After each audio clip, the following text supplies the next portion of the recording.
Dobar dan, dragi moji. Danas ćemo govoriti o vrstama reči.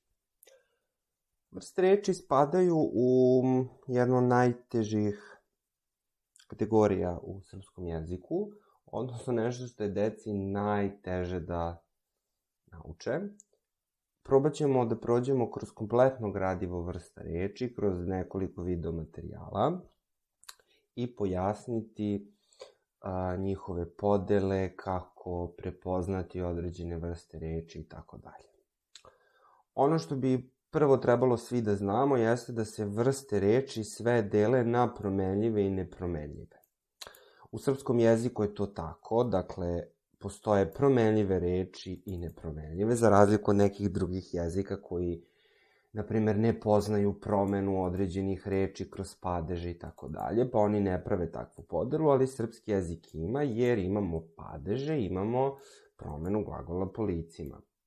U promenljive reči spadaju imenice, pridevi, brojevi, zamenici i glagoli, dok su nepromenljive reči prilozi, prelozi, rečice, veznici i uzvici.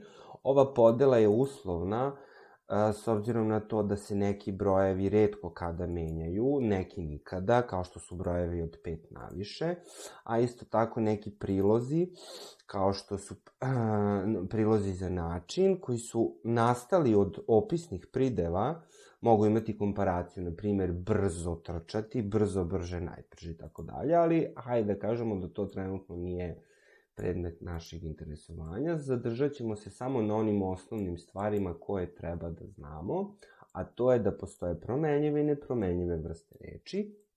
Kako prepoznajemo promenljivu, kako nepromenljivu vrstu reči? Ako ja dobijem rečenicu, na primer, danas pada kiša. Da li ja mogu sve ove reči da menjam?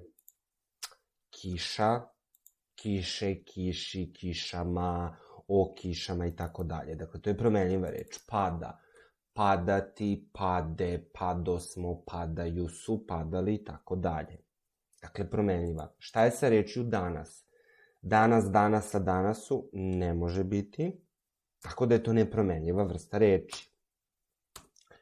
Ako stavimo rečenicu Marko i Petar igraju fudbal na terenu.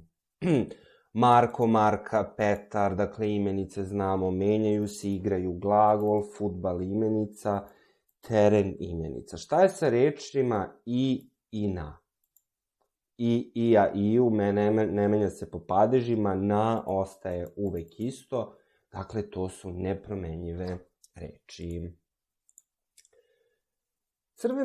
Crvenim slovima su obojene reči koje nazivamo imenskim rečima. Zašto ih zovemo imenskim? Jer se sve one menjaju po padežima, odnosno po deklinaciji. Glagoli spadaju u glagolske reči jer se menjaju po licima, odnosno po konjugaciji. Dakle, obratite pažnju, nije konjugacija, dakle nije nj, već je konjugacija, jer je to latinski glagol konjugare. Imenice, pridevi, brojevi, zamenice, svi se menjaju po padežima. Marija, Marije, Mariji, pridev, lepa, lepe, lepoj i tako dalje. Kada smo već kod imenskih reči, reći ćemo nešto uopšteno o padežima. Znamo svi pitanja ko, šta, koga, čega, kome, čemu i tako dalje. Dakle, imamo pitanja za živo i za neživo. Odnosno za bića, ko i šta za predmete. Treba da zapamtimo sledeće stvari. Nominativ i vokativ su obojeni crvenom bojom. Zašto? Zato što su to nezavisni padeži, oni mogu stajati samostalno u rečenici. Nominativ uglavnom vrši funkciju subjekta ili imenskog dela predikata, a vokativ s druge strane ima samo funkciju dozivanja, pa se čak u nekim gramatikama i u nekim jezicima koji poznaju padeže, kao što je ruski, vokativ čak ni ne klasifikuje kao padež, ali ga mi u srpskom učimo da je to padež, iako on nema nikakvu funkciju rečenici sem dozivanja. Koje su obične zamke kod padeža? Pre svega dativ i lokativ. Dativ se dobije na pitanje kome čemu, bez predloga, ali ako ima predlog, on može ići uz predloge ka i prema. Svi ostali predlozi idu uz lokativ. Dakle, idem ka kući, ka kome, ka čemu.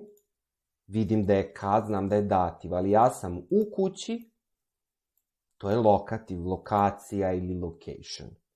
Dakle, pamtimo, samo ka i prema idu uz dativ. Druga velika zamka. Kako da prepoznam padež? Otišao sam u školu i ja sam u školi. Slično je, nema baš isto značenje. Jedno znači pravac kretanja i kretanja ka nekom prostoru, a druga rečenica znači biti u određenoj prostoriji.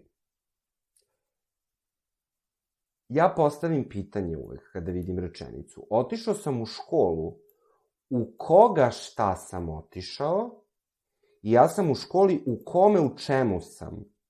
U prvom primjeru je akuzativ. Zašto? Jer kad se vratimo na koga šta, to je akuzativ, a ako se vratimo na u kome, u čemu, to je isto kao o kome, o čemu. Dakle, uvek kada želim da prepoznam padeža, nisam siguran, postavljam pitanje tako što podvučenu reč zamenim upitnom rečju. Tako se najbolje određuje padež. Zaboravite na sve ono škola, škole, školi, školu sa školom, o školi, hej školo, s školama i tako dalje. Ne, nikako.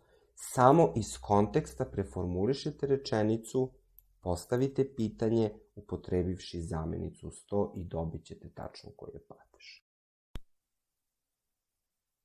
Toliko o tome, o vrstama reči i padežima uopšteno. Ovo je bio manji uvod u vrste reči, a sada ćemo obraditi pojedinačno svaku od njih. Hvala.